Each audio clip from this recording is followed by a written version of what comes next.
നല്ല സോഫ്റ്റ് ആയിട്ടുള്ള ആരെടുത്ത കൽത്തപ്പം കഴിക്കാൻ പൂതിയുള്ളവരൊക്കെ ഈ ഒരു റെസിപ്പി ട്രൈ ചെയ്ത് നോക്കിട്ടോ. അപ്പോൾ ഇതിന് വേണ്ടിയിട്ട് ഞാനിവിടെ ഒരു മിക്സിയുടെ ജാറിലേക്ക് 1 കപ്പ് കുതിർത്ത് വെച്ച പച്ചരി വൃത്തിയായി കഴുകിയിട്ട് ഇട്ട് കൊടുത്തിട്ടുണ്ട്. ആ സെയിം കപ്പിൽ തന്നെ 1/2 കപ്പ് ചോറ്, 1/4 കപ്പ് വെള്ളം, ആവശ്യത്തിന് ഉപ്പും കൂടെ ചേർത്തിട്ട് ഒട്ടും തരിയില്ലാതെ നന്നായിട്ട് അരച്ചെടുക്കാം. ഇനി ഇതൊരു ബൗളിലേക്ക് മാറ്റാം. ഇതിലേക്കൊരു 1/2 ടീസ്പൂൺ ചെറിയ ജീരകം ചേർത്ത് കൊടുക്കുന്നുണ്ട്. ഒരു 4 അച്ച് ശർക്കര മെൽറ്റ് ചെയ്തത് അരിച്ചതിന് ശേഷം ഇതിലേക്ക് ചേർക്കുന്നുണ്ട്.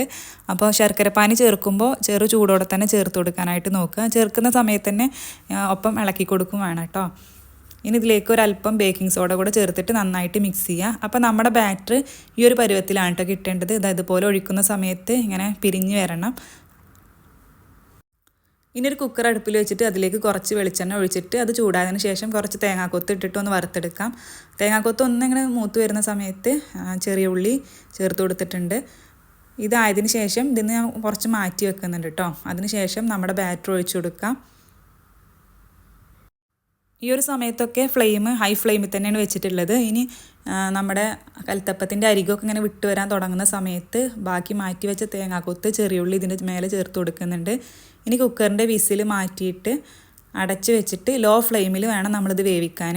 ഒരു 10 മിനിറ്റൊക്കെ ആവുന്ന സമയത്ത് നന്നായിട്ട് ഇതിന്ന് ആവി വരാൻ തുടങ്ങും. ആ ഒരു സമയത്ത് ഒരു സ്ക്വയർ എന്തെങ്കിലും വെച്ചിട്ട് ഒന്ന് കുത്തി നോക്കാം കേട്ടോ. അപ്പോൾ അതിൽ ഒട്ട് പിടിക്കുന്നില്ലെങ്കിൽ ഇത് റെഡി ആയിട്ടുണ്ട്. ഒരു 15 മിനിറ്റിന് ശേഷം ചൂടാറിയതിന് ശേഷം നമുക്ക് കുക്കറിൽ നിന്നും മാറ്റാം. പിന്നെ നമ്മൾ നേരത്തെ ചെറിയ ജീരകമൊക്കെ ചേർത്ത് കൊടുത്തില്ല. ആ ഒരു സമയത്ത് വേണമെങ്കിൽ ഏലക്കാപ്പൊടിയൊക്കെ ചേർത്ത് കൊടുക്കാം കേട്ടോ. എന്നാലും നല്ല ഫ്ലേവർ ആയിരിക്കും, നല്ല ടേസ്റ്റ് ആയിരിക്കും. അപ്പോൾ ഇത്രയേ ഉള്ളൂ, നമ്മുടെ ടേസ്റ്റി ആയിട്ടുള്ള നല്ല സോഫ്റ്റ് ആയിട്ടുള്ള ആരെടുത്ത കൽത്തപ്പം ഇവിടെ റെഡി ആയിട്ടുണ്ട്. ട്രൈ ചെയ്ത് നോക്കുമ്പോൾ ഫീഡ്ബാക്ക് അറിയിക്കുക. താങ്ക്